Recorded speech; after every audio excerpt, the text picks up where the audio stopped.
record. Finally, another podcast about Godzilla! and all his giant monster friends. This could be the end of civilization. Yeah, probably.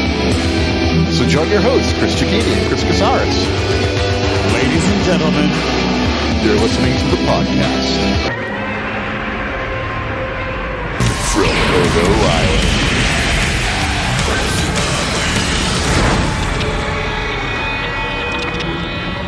And welcome to the podcast from Odo Island. I am Hammer Chris, and with me, as always, is Sweeper Chris, because we were part of an under 8 soccer team called the Bulldogs. Yes, the Bulldogs. I think I see where this is going already. And that plays into what movie we watched for this episode. We watched the original Mothra, and one of the main characters for the humans, they reference the Bulldogs pretty frequently during the movie.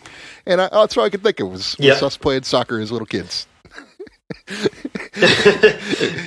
And me doing like wrestling moves to you, and our team was on offense. Yeah, it's like the origins of this podcast are, 30 years old, almost. 29, 28 years old. So, but yeah, I brought back our old terrible quick joke. little side.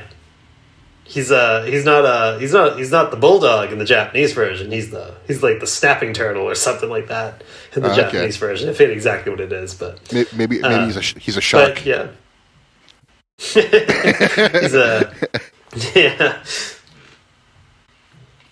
We both just took a drink. Well, we both just simultaneously sip our drinks. Yes, we are doing Mothra, but we usually start with our Odo Island Wrestling Federation news. Full disclaimer: we did not post much about the OIWF this week. It seemed inappropriate. I don't know. Yes. I know we have a lot of international listeners, so I'll just say, if you're not aware, there was essentially an attempt at a coup in America this week. So we perhaps were not really in the mood to post about figures fighting, but that dark week is behind us, and I think we're going to move on. And I think part of moving on is, I believe it's you have heard word of a new tag team challenging the OIWF Tag Team Champions this week. Yeah. Smooth Hammer. Smooth Hammer. It sounds so weird. Well, I'll be the Slick Sweeper. The word on the street, the scuttlebutt, is that Full Metal Jacks, consisting of full-size Rodan and Ghidorah, will be challenging the Trendmasters of the Universe for the Tag Team Championships of the world. Yeah. And I've heard that, they do have the Trendmasters rule in effect, where any combination of the three can be defending, but it will be the duo that won the belts, Trendmasters Gaigan and Trendmasters Biolante, taking on these. I feel like that's the official tag team of the Trendmasters. Yeah. I mean, Anguirus is definitely the leader of the trio, but let's be real. He's the crush in the when they're a tag team. He's the muff. It's really Axe and Smash are Gaigan and Biolante. So yeah, exactly. And we're also going to hear from the formation of the Cursed Order, consisting of all the Playmates figures. At least the ones I have. There needs to be like a Playmates Mothra, so they can be like an Anna J of the group. That's a good point. Get on that, Playmates. We need an Anna J Mothra. I can only imagine what a Playmates Mothra would look like. So, Batra. So there you have that to look. You have to look. Yeah, you have that to look forward to. We're coming back, and we're coming back with a big one. Arguably our most popular stable, taking on a new up and coming hot tag team. one of them wasn't so bad, you know? Actually, we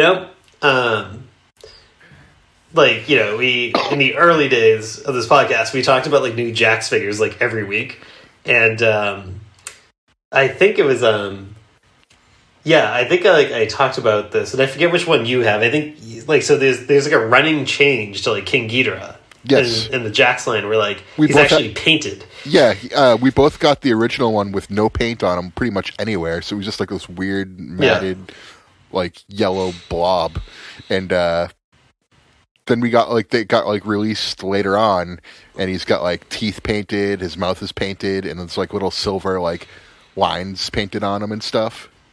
Yeah, to give like a little ab texture. Yeah, so that one looks way better. I have both of them.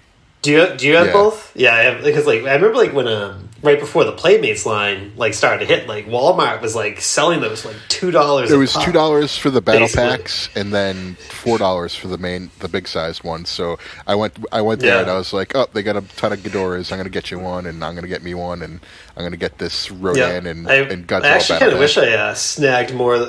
I wish I kind of snagged more of those battle packs because. Not to be a little corny, but like around Christmas time, I like to when my office does like a toy drive, and I always put like a Godzilla toy in that toy drive because I like to give the gift of Godzilla to some child, and I always I look at it as like Godzilla stuff growing like as a toy is like one of those things like if you have a wrestler, you need like another wrestler to wrestle against, right? You're like if you have a G.I. Joe, you need a bad guy to fight against. Like a Godzilla figure or another kaiju figure, like you don't need anything else. You can stack up like you can stack up some random stuff and just have Godzilla like smash it over because that's what Godzilla does, right? Like so, I always thought it was a great toy for toy drives, So that was a little oddly sentimental. Just to burst your bubble a little bit. What if the kid gets it? And he hates it? Well, I put a note at the somewhere hidden within the packaging that says if you don't like it, just call me and I'll take it back. Put it back in the collection. Just kidding. I don't really do that. So the kid finds out that the truth about Santa from you as well. Is that what you're saying? He learns to hate Godzilla and know the truth of Santa. Yeah. That's, yes. He doesn't really do that, folks. We're just playing. Well, I guess that's a good segue into the Playmates news we could talk about before the Mothra movie. Yeah, let's do that. Discussion.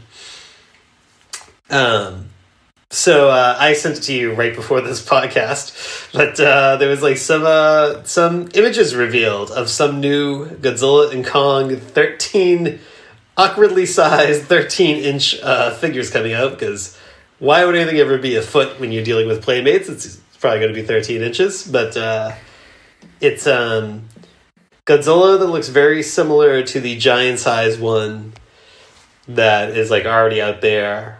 But this is coming with lights and sounds and can fire projectile atomic breath missiles. Yeah. And a Kong with lights, apparently just light up eyes, and some sound, and an old school like retro wrestling figure clothesline type action. Yeah, he's got the what's it? The Hasbro Rick Rude thing going on. Yeah. It's like who else had that? Was like Macho King. Jake the Snake had it. Jake had it. I thought Jake had the punch. Yeah, you're right. He had the punch. The pullback. Who had the Scott Hall? The first Scott Hall yes.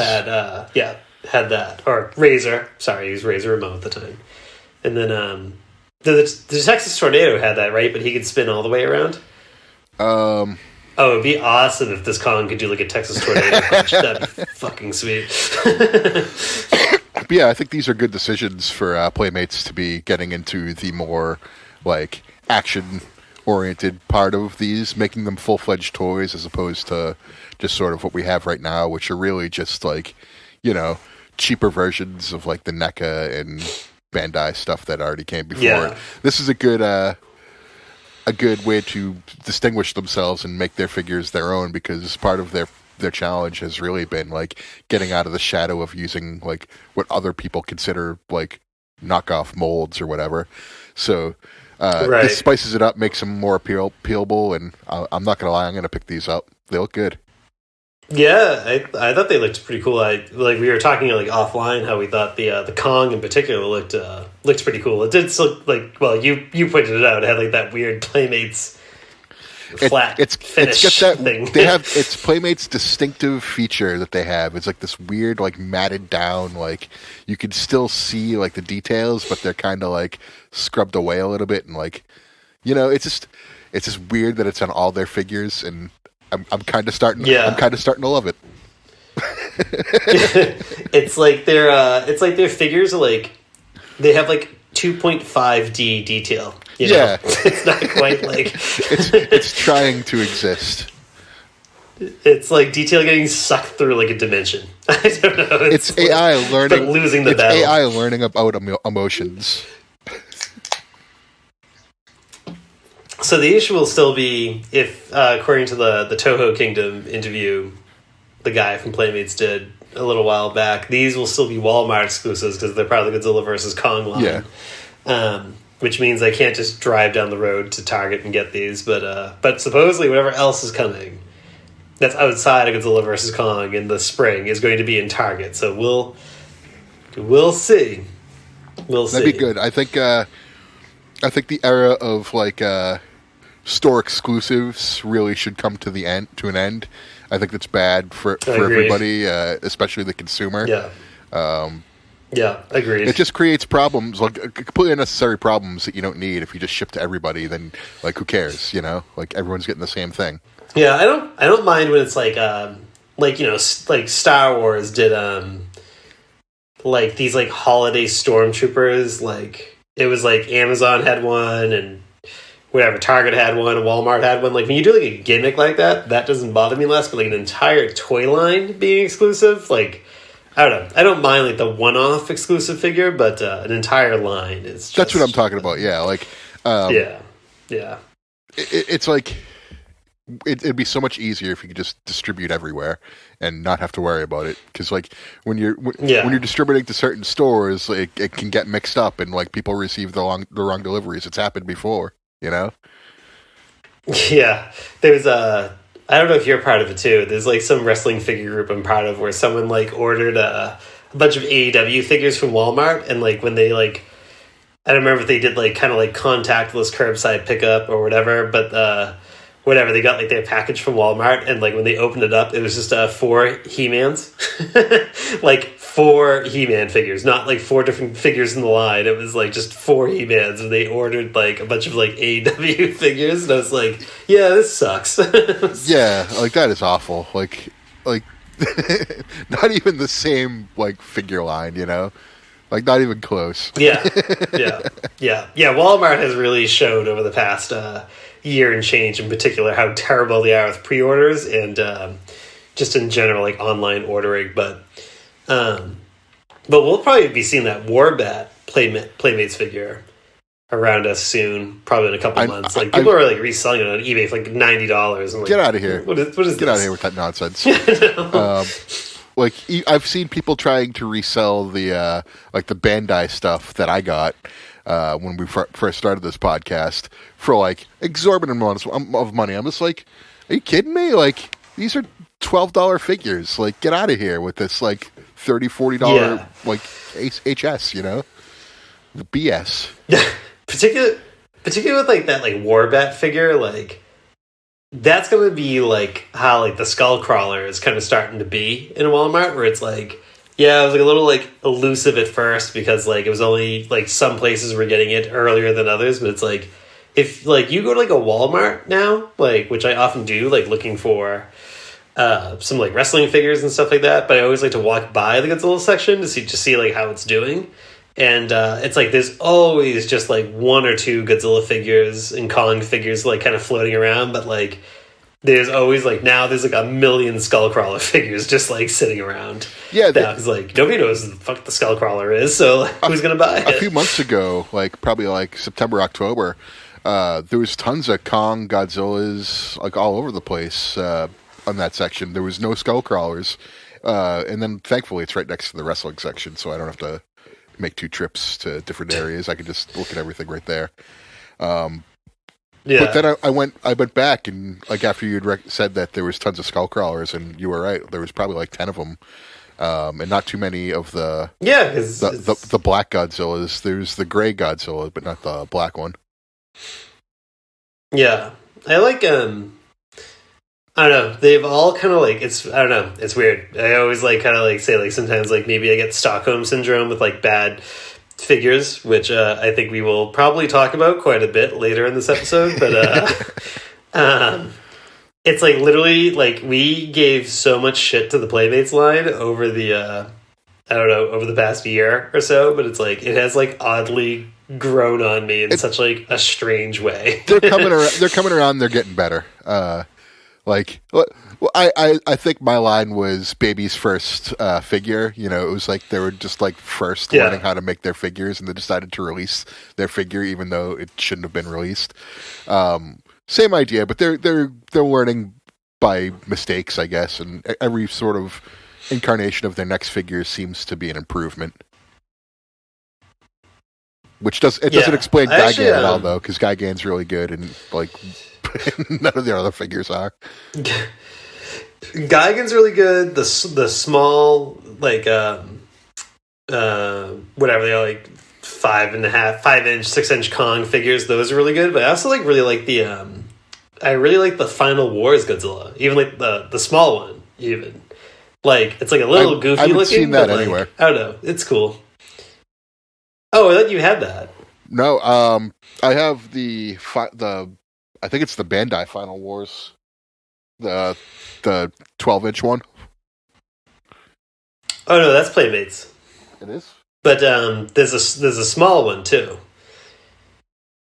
Yeah, that's what I'm talking about. I haven't seen the small one. Yeah, you have the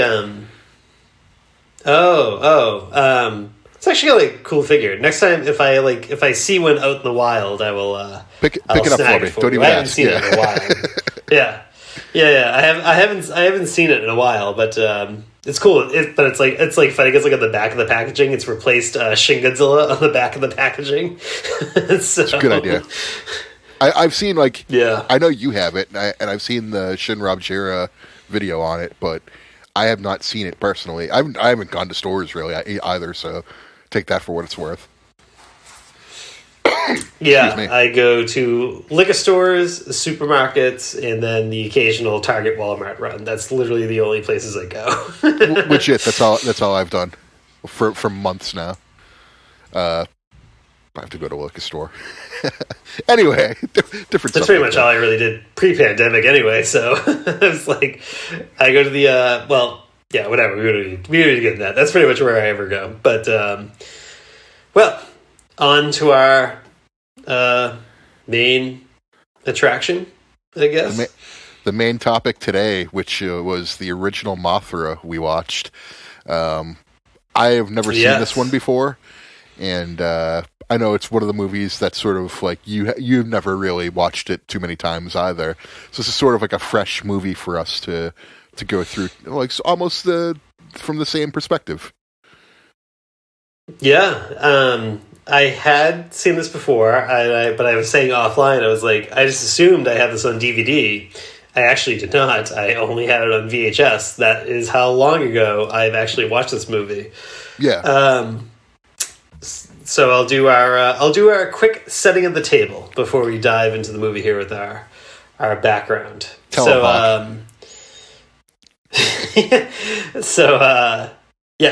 Mothra came out in 1961. It is the third, the way I count them anyway, the third solo kaiju outing from Toho away from the Godzilla franchise. So Rodan came out in 1956, which was in color. Varan came out in 1958. and then this came out in 1961. I think 1958 is right. I'm doing those dates off the top of my head, but I'm pretty sure Varan was 1958. And then Mothra came out in 1961. The story was kind of developed as like a serialized story in a magazine with essentially kind of being the same as like what kind of came to the movies, but like a little bit less developed. Mothra by design looked more like an actual moth as opposed to like a butterfly called Mothra.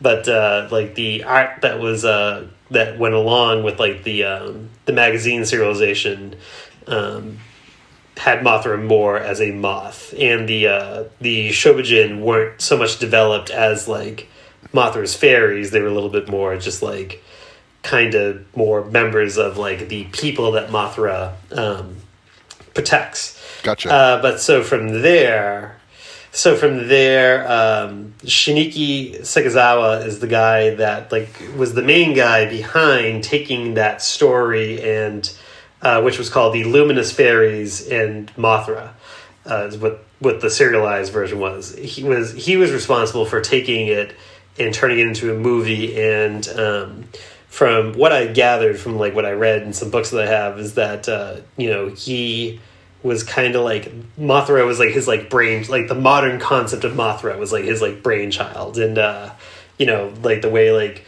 the Shobijin now were like the kind of like the guardian fairies, priestesses of Mothra was like his concept. And he always he wrote Mothra through the entire Showa series except for Destroy All Monsters, which probably explains why Mothra's like characterization is like a little bit different in that movie as opposed to the others. But by all accounts, he was very protective of Mothra as a character. It was very like that was like his thing was Mothra's character and development.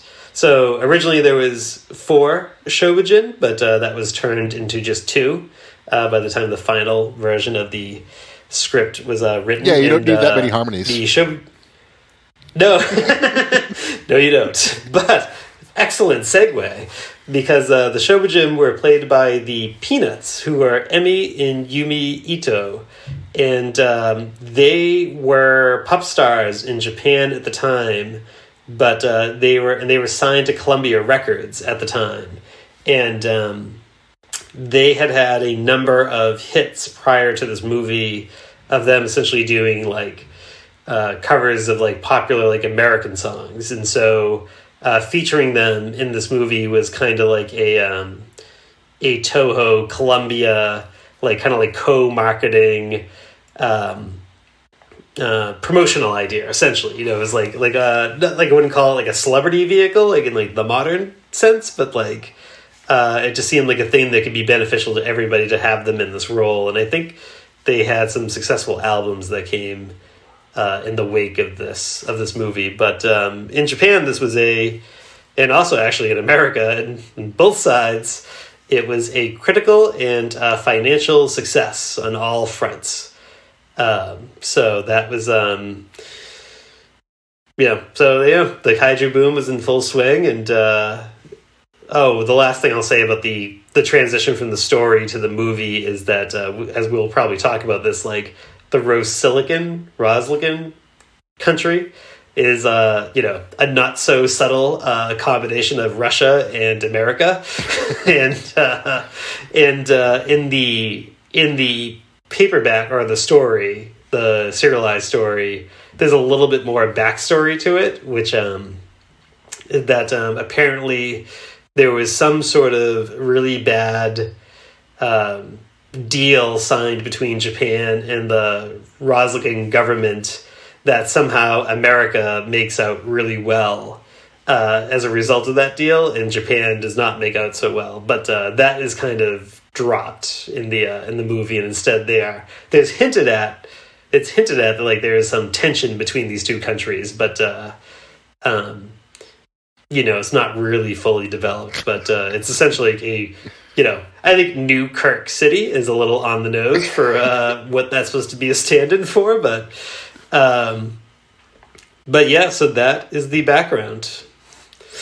Yeah.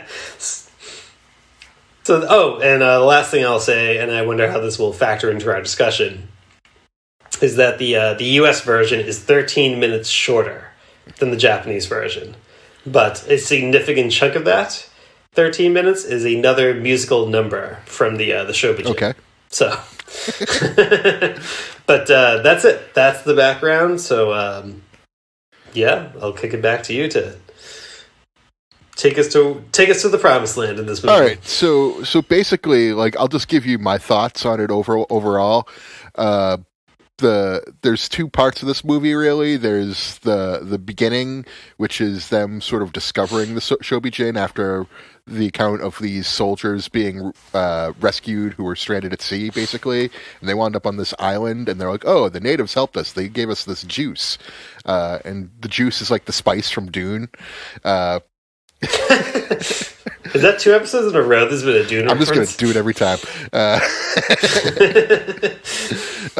So they go. They're basically curious to see what these natives are like. So they go back there and they capture the Shobijin, who then the natives sort of awaken Mothra to rescue them, and that's sort of where the movie, the first chunk of the movie is. The second chunk is after Mothra is awakened, she's coming to Tokyo to rescue the Shobijin. So there's all this sort of what do we do to stop Mothra business going on.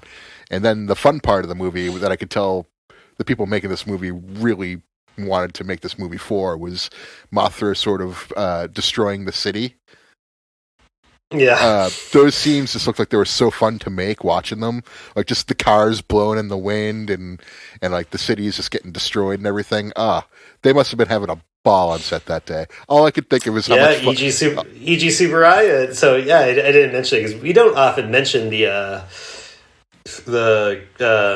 directors and whatnot, but like this is like the classic duo of E.G. Tsuburaya and Ishiro Honda at the helm of this movie. And yes, like starting from the back work, starting from the end, working towards the beginning, like that like Mothra attacking like Newkirk City, especially after like I had watched this movie forever, I was like, wow, I was like, this looks great. Yeah. Like for, It's 1962, so you got to figure it's going to be pretty 61 even when they filmed it, sure. So it's going to be primitive with the technology that they're using. But what they did with the practical effects, they got all these great camera angles from like inside the buildings with all these little details in there. Yeah. Like I said, you could just tell that when they were making this, they're like, this is why we're doing it. Even like the Mothra lava scenes are like pretty good, and it's like Haru Nakajima, who plays Godzilla, was like in that lava suit for a lot of those scenes, which I thought was like I saw him like in the credits and I was like, what does he do? Because I always just kind of figured it was like they only used like a Mothra lava suit like on like a whatever, like like a motor and wheels and stuff like that. But like no, they had like a suit that like he crawled into to film certain scenes, and I was like, that seemed like that would have been really uncomfortable. I was like, you have like no place to put your arms, like in that suit. But so despite being very primitive, I thought the special effects scenes were well done, especially given the time period, and that was sort of the highlight of the movie for me. Personally, like the rest of the movie, I could sort of take or leave. To be honest with you, it's not very action packed. Yeah. There's intrigue and there's sort of hilarious stuff going on, but I wouldn't necessarily call it like I wouldn't put it in the upper echelon of kaiju movies, to be honest with you. Yeah, no, I'm kind of like in the same boat. Like that first chunk of the movie where it's like they're going to the island to research it, like after like the recovery of the sailors, and like that's kind of slow to like the first like 30 some odd minutes to me was really slow. I was like you probably could have trimmed this. Like you didn't need the whole like boat disaster and like the rescue of like the the sailors, and then like the long like kind of like press conference scenes with them, like where like the reporter characters, including Bulldog, sneak on in, and I was like, I feel like that could have been like, you know, that didn't have to be like 35 minutes, like all that chunk of the movie, like that could have probably been like 15, 20, and like you wouldn't really lose anything. Yeah, I thought it gets a lot better once like, so Nelson is like the evil capitalist character who kidnaps the Shobijin and then like puts them in a show, which I'm like shocked that like the Japanese government's just like, no, this guy like kidnapped some like tiny people and he's just putting them in a show. Yeah, we're good, we're cool, we won't really get in the middle of that, we'll just kind of let that go. And although he doesn't, I like how they just let all the people in there into the room. They're like, "Oh, no pictures though. I've got enough press." But like, he doesn't say like, "No, get lost." He's like, "Oh yeah, come in, talk to these Shobijin by all means." It's just such a weird, disjointed movie. Yeah, I think this is actually the copy that I own in VHS is the Japanese version, but I watched the American version for this movie just because I don't have a VCR and archive.org is only had really working English version. So I think this may actually be the first time I ever watched the English version of this movie. And so it was dubbed in, it says it right in the credits. It's Teatro Studios in New York. And like they did like a lot of Kaiju Toho movies like around this time. Like you can... If you watch like the English dubs, like a lot of like Godzilla movies from around this period, you hear like a lot of the same people. But I like that like the guy that played Nelson just said, "Fuck it," like I'm doing like the best Bela Lugosi impression I can do. That was like really entertaining to me. That he's just like so over the top, like I don't know, being Dracula kinda like while he's talking. I was like, well, that was quite sinister. Yeah, I'll talk about Nelson a little bit. On Bad Dirty Fun, we had a Nelson joke that I just kept making for about 2 months, where our intro song was a Nelson song, and I just did it for fun, and I stopped doing it about a month ago, and now Nelson is back in my life again, and I hate it. I thought he was like... But anyways... The villain himself, he mows down a bunch of the natives on the island, just like has them shot, and he's shooting them, and they just keep on coming. So he gets out of there with the Shobijin, but later on he like has a flashback to that, and then just starts like killing people in Newkirk City and like just like out in like the suburb area when he gets like barricaded by his car, and they're like, Mr. Nelson, Mr. Nelson. They're like all like sort of trying to corner him and arrest him, and he just has a gun and he's just shooting people. He's like, he does not care. He's an evil dude. He might like really be one of the most evil characters in the Showa series. Like I think Doctor Who in King Kong Escapes is like, yeah, he's always going to be the pinnacle, right? Like, like that's it. There's nothing more evil than Doctor Who in the Showa series. Even like the like alien invaders in a lot of like the later Godzilla movies. I don't know. I still feel like Doctor Who is just there's like a little like a lot of those aliens are motivated by like desperation because like their planet is dying, but like Doctor Who's just like, nah, fuck this, I'm just evil.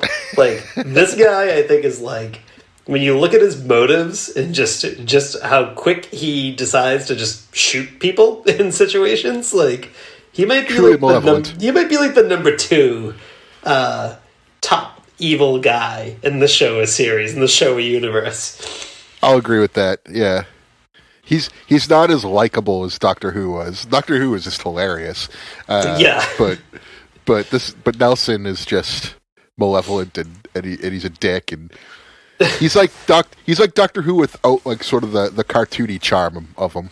Right. Although I will say, because this is even like in my notes, because like I laughed really hard at like the scene when it happened. It's like, so at one point in the movie, we should probably talk about the Mothra side of the scene too. It's like Mothra, like wait, when is it? I'm trying to remember if it's when Mothra cocoons herself, or it's like when they think they've like killed Mothra at sea.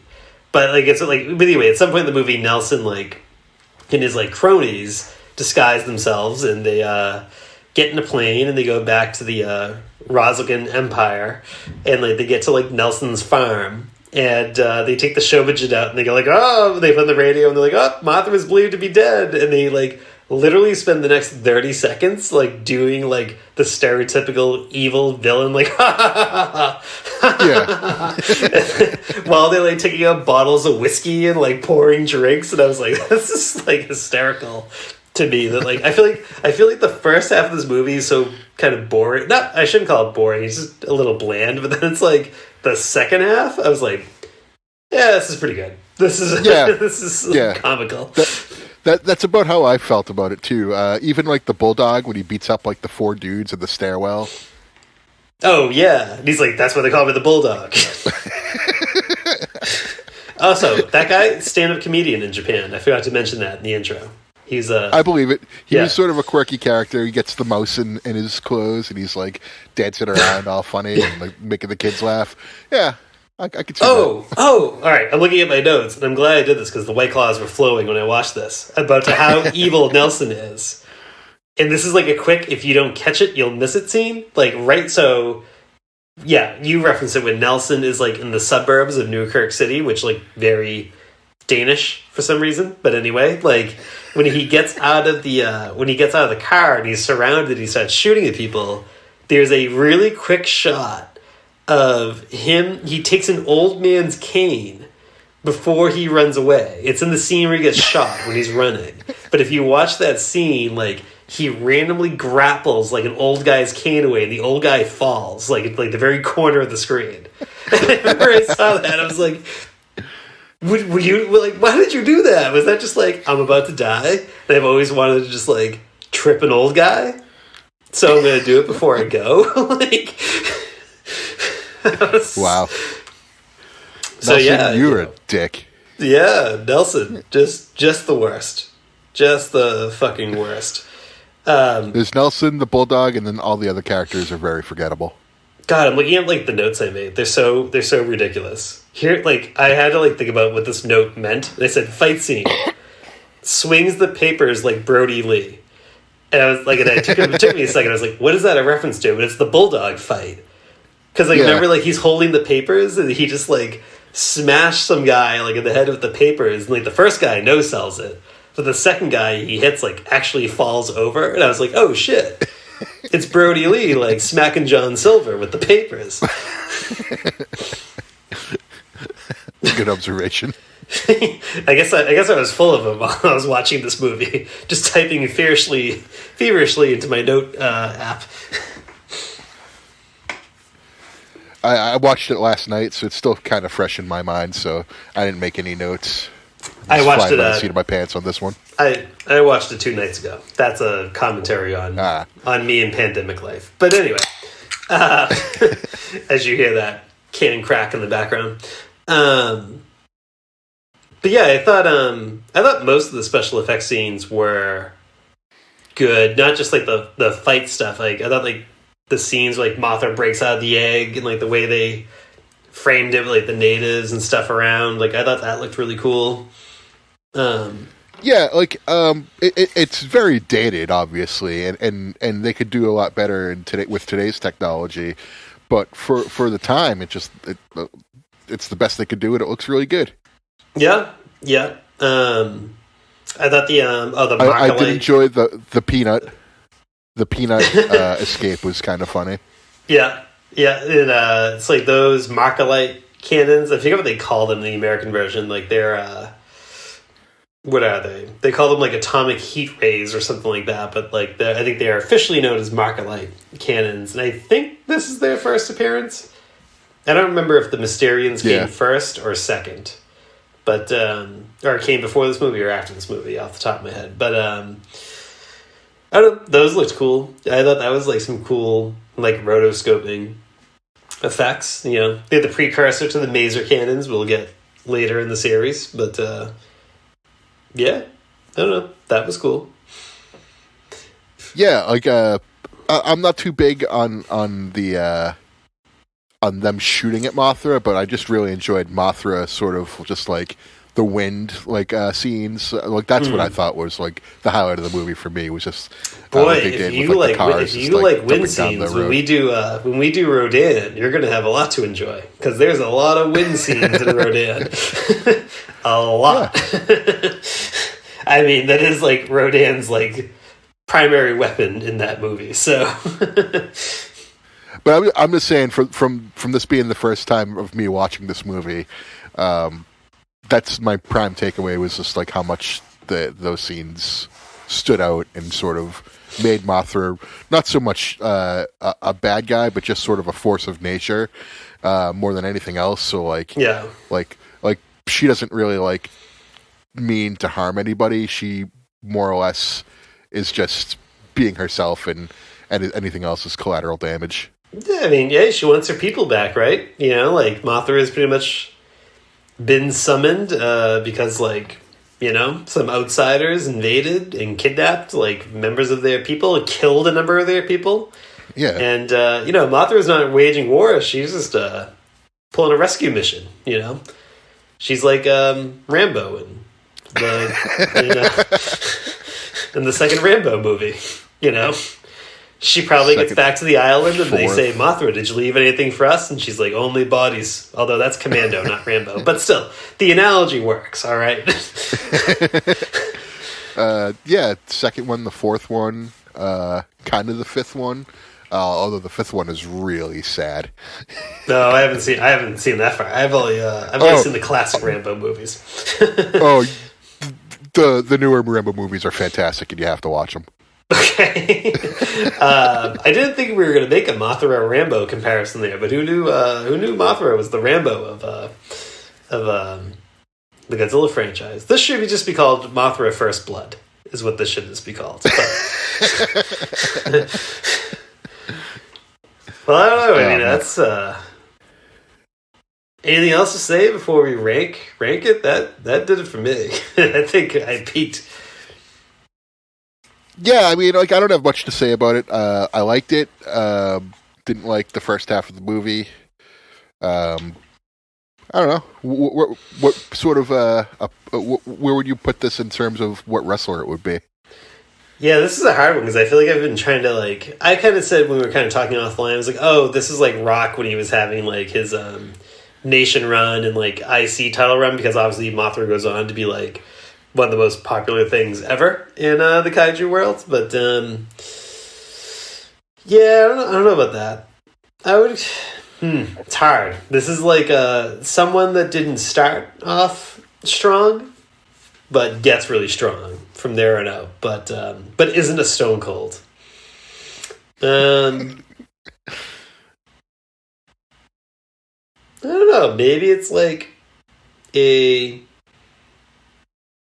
JBL level movie. A JBL level movie. No, I don't know about that. I don't know. I might have to. You might have to come back to me. I don't know. This is hard. All right.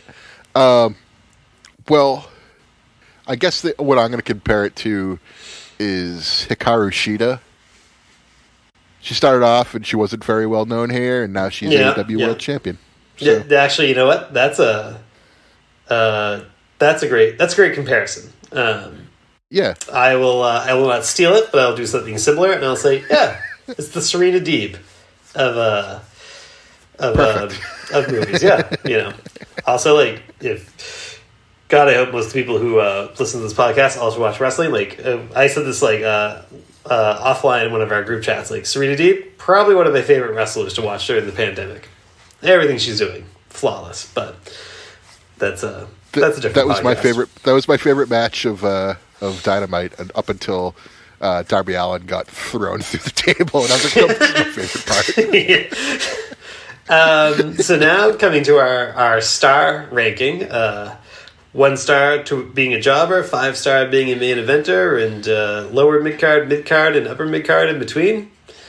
I don't know. Where do you go with this? I bet we're both going to probably land around the same area. I think on this one. I think we are too. I go solid 3. Yeah. It's got good Mothra scenes. A little slow to start, but there's enough there. There's enough meat on this bone for you to enjoy it. So I go 3. Yeah, I 100% agree. I don't really have much to add to that commentary. That first chunk of the movie is whatever. It's not bad. It's just slow. Or just like nothing really happens of like too much consequence in that first chunk of the movie. And but once like that second half hits, it's good. It's fun. It's all fun from the second half out. Yeah, and that is that's our Mothra section. But now we got other business to move on to. Hey, Chris. Yes, Hammer. I did, but did you get any figs? Oh, did I get a figure? I got a big hunk of resin, I believe. Yes. I got a figure that we will break down here on this pod. I got what do they actually call it? It's like the Godzilla King of the Monsters desk figure, I think is what it says in the box. It is the Hot Topic Godzilla statue that we talked about a few episodes back, going, this could be a contender for the Playmates throne of the most fucking stupid looking Godzilla figures. But I have it right here in my hands right now. Where to start? I guess the identity crisis is where to start. So, so I'll start on a positive note. The box is really cool. It says Godzilla King of the Monsters, 1954 Godzilla, all over the place, in a cool kind of like art style. And on the box, 1954 Godzilla is kind of blowing his radioactive breath, although it kind of splits in two and becomes like two kind of different beams that like curl into one explosion, kind of like, you know, like when you think a dragon, like in old cartoons, like they blow the fire out like their nostrils and it, you know, curls up at the end. That's going on in the box, but it's not coming out of Godzilla's nostrils, coming out of Godzilla's mouth. I don't really know what's happening with that, but so that leads you to believe that you're going to get a 1954 Godzilla figure with this cool art. But no, you are getting a 1994-ish era Godzilla vs. Space Godzilla era hazy Godzilla figure. And, well, you know, I'm holding it up to the camera now. Just from what you can see on camera, what do you think of the sculpt? Just the sculpt, initial reactions. I would say the head looks like the 1954 Godzilla, and the feet do too. But other than that, like the body and the tail seems to be more Heisei style. Like the head, the first thing you pointed out to me and I noticed was obviously the eyes. It's like, without saying it, it's like, you know, 2010 Shawn Michaels. It's like RVD doing his Shawn Michaels impression. Yeah. So I don't think the sculpt is bad. I think my only commentary in the head compared to the rest of it is that I think the head seems a little small for the rest of the body. Yeah.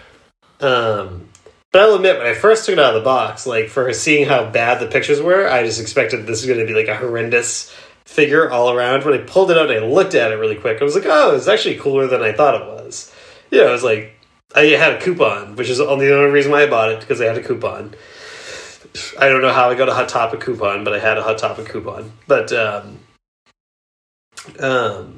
so I ended up with this thing for like $20, and it's actually really heavy too. So I actually do kind of feel like it's not cheap. It doesn't feel cheap, you know, by any means. Sculpt is decent, but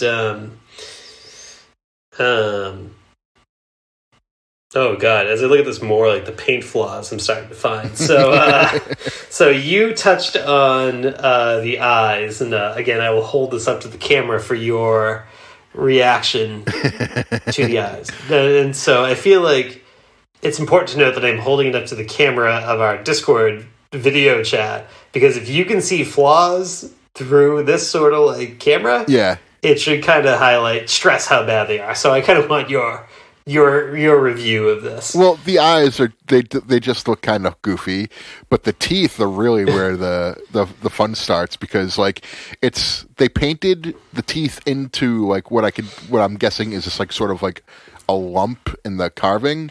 So you see a lot of like the black. Hold on, wait. Let me check. No, the teeth are actually they're engraved too. The teeth are engraved, actually. Okay. It's not a lump. They are engraved. But that doesn't justify me seeing a lot of, like, black in there, too. Because it's like... Yeah. Because it looks like there's, like, a lot of parts that just aren't painted. And it looks very jarring and weird and off-putting. It would have been better if they took more time and really got the details of the teeth right. Yeah. Yeah, like, there's some...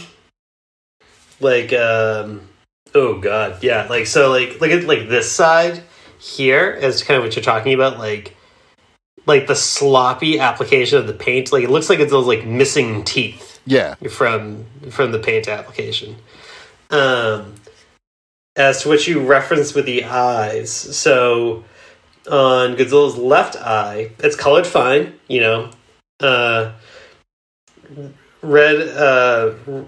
Red iris with like a little black pupil, but the other side, the red is like almost splotched over the entire eyeball. And on mine, you can't, like, it's going to be hard to see on the camera as I talk to you, and it's going to be hard to see to people listening to an audio podcast, because that's how we do. But like, you can see like the red is bleeding out from his eye, like onto yes, the face, like the jaw of Godzilla.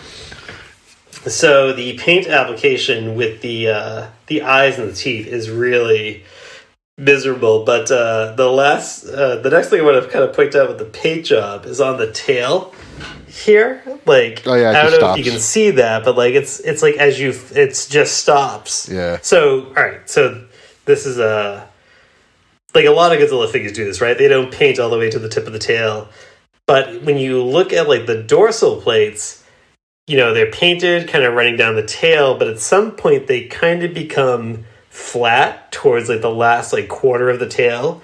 And I don't know if you can see, there's like some paint slabs that are just gray, that are like all like kind of crooked. Yeah. And just kind of like randomly applied to like where there is like no real detail. And God, it's like the paint application is so sloppy. Yeah. So sloppy. I can see it through this. Yeah. You know, I gotta say, like, the rest of it, though, like, I don't know. The chest area kind of has, like, a weird, like, the I guess we'll just call it the Playmates finish going on, where it's, like, there's detail, but it's, like, oddly smoothed out. Like, that's kind of going on. Yeah. But the rest, though, is, like, good. So, well, there's some dorsal plates on mine. They're, like, a little fucked up. They look like they got like a little, I don't know, something like I would say like, oh, they were damaged in shipping. But one thing I got to say about this, like, this thing is wrapped, like triple wrapped in plastic and like held in place by like formed like styrofoam. So like, no way they were damaged in shipping. I will say this ships very securely, but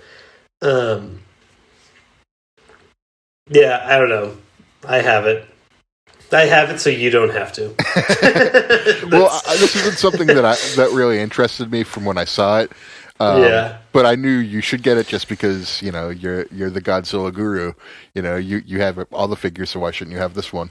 Would you recommend it? Dad and, would you recommend it to listeners for the retail price of $30, or if they have a coupon less? If maybe they're more like you and have a ton of figures. If you are an addict It doesn't matter what I say because you're just going to tap it anyway. That's what we do. So putting that group aside, if you have like a discount code, or actually I'll say if you are someone who is good at repainting figures, this I think is a cool figure for someone who's good at repainting figures. I am not. So, but because I feel like the mold is good enough, and like I said, this thing is like a heavy, solid chunk of resin or whatever the hell it's made of, like Godzilla Collector's Broken Tears, whatever it is. It's solid, it's heavy, like it's a very good, sturdy figure. Just really some paint. If the paint issues weren't bad, I would go like, oh, this thing is awesome. But the paint is just bad. So like if you enjoy like touching up figures, like this may actually be something you would want to get. If you can't be bothered to do that, like I don't know, go buy like the Godzilla versus Space Godzilla NECA figure, because like that's essentially what this is. Although Godzilla versus Space Godzilla NECA figure like also has like a weird paint job going on with the eyes. Like one of them has a dot and one of them doesn't. Yeah, but like I don't know, there's something charming about that figure because of that. I feel like it's like I like spent all winter dressing that figure up in Tito's vodka sweaters that like, you get like on novelty bottles of vodka, and it's like that's kind of like my like beater like NECA figure. It's like I just I don't know. There's like a certain charm to it with that NECA figure, but that was a random aside. But so I guess like on the Tito's vodka sweater scale, like this could probably wear a Tito's vodka sweater is what this Hot Topic figure could do, but. So, if you could grade it on the 1 to 5 scale, where would you grade it? Oh God, probably a 2. But a 2? And that 2 is only for the. It's the not molds. a total. It's not a total job. No, there have been. It has its redeeming qualities. I think, yeah. It's the paint. It's the paint that's really the significant issue. So. All right. It's like when Christian had long hair. Yeah. So that's what I got, but I think you also got something that is very topical for this movie. I got the NECA Mothra King of the Monsters movie poster figure, and it is a case of me thinking a figure wasn't as good when it's in the package. The legs are bendable, even though they're extremely tiny, and the detail on the wings and everything is very good. I would have preferred it if the wings were more rounded than aerodynamic, because it looks like the figure's supposed to be like she's mid-flight, but if they were more like rounded like how it is when she's coming out of the waterfall, I thought that would have been a better figure to display, to be honest with you. But overall, I would say this is the best Mothra figure I have. I do have a Bandai Mothra that was the best one, but I think this one's just a little bit better. It's more detailed and... Oh, you have the... Yeah, you have it's the Mothra Leo. Yes. One, I think the you blue have, one, right? The blue one, yeah. The Bandai series, and that's a good one. I like that one. It's a little hard to display because it's so like flat, basically. But this display piece is really good. It's small, way smaller than the Rodan one, so it fits in between my other NECA figures much easier. And overall, I definitely would. And isn't it nice that it's like the peg is so high, or the stand is so high that it's like it basically goes above every other figure? Yeah, the Rodan, great from like a shelf real estate standpoint. The Rodan one's just a little bit shorter, but they're about the same height, but they do stand out over the Godzilla figures. I would have liked it if it was just maybe an inch taller, to be honest with you.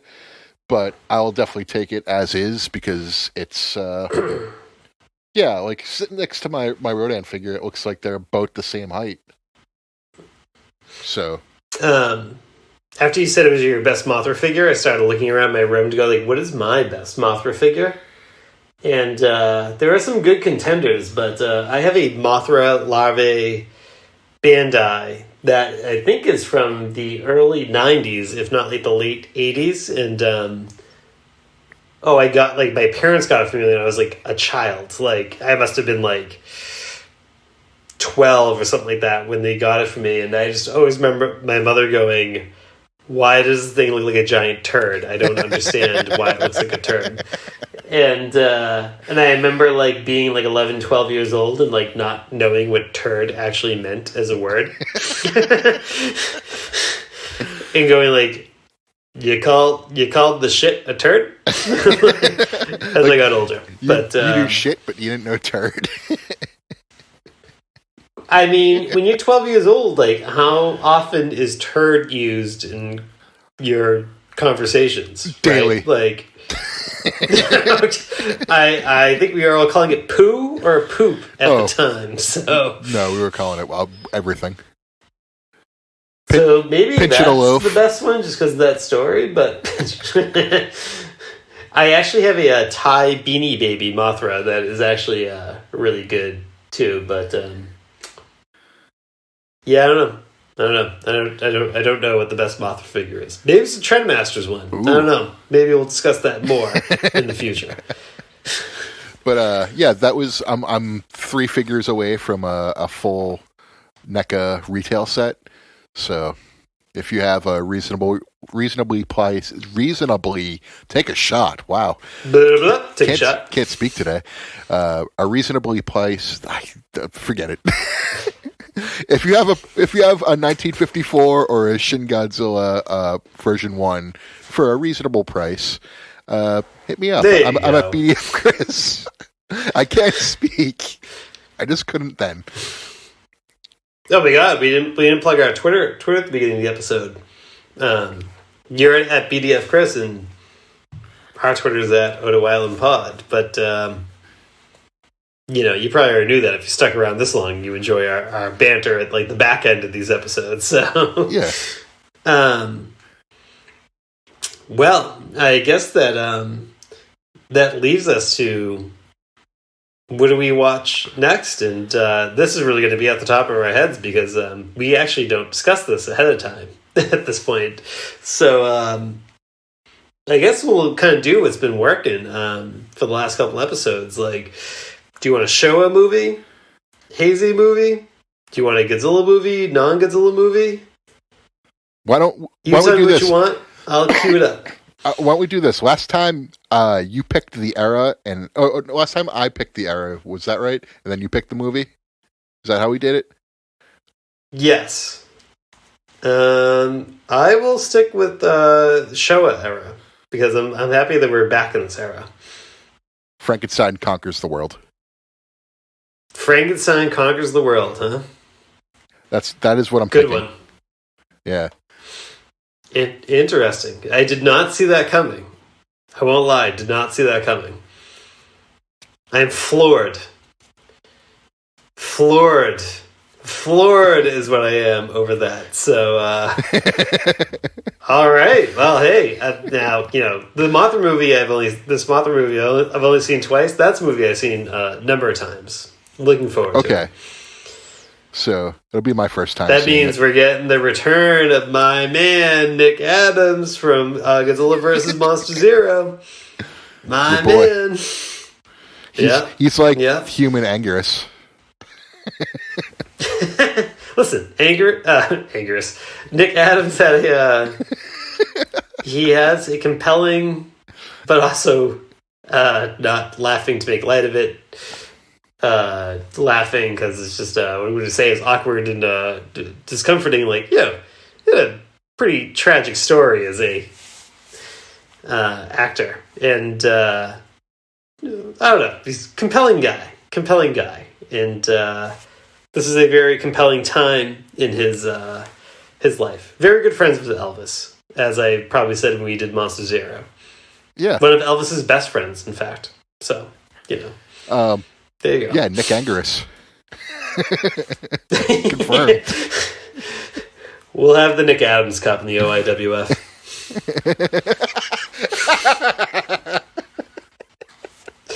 Oh, that is the best idea ever. Confirmed. Absolutely, that's happening. So stay. That's stay all I tuned got to say. I don't think I have anything else to say. I think that was the most I have to say. Stay tuned next time for the OIWF Nick Adams Cup, and for Frankenstein Conquers the World, and here is my redone version of Mothra.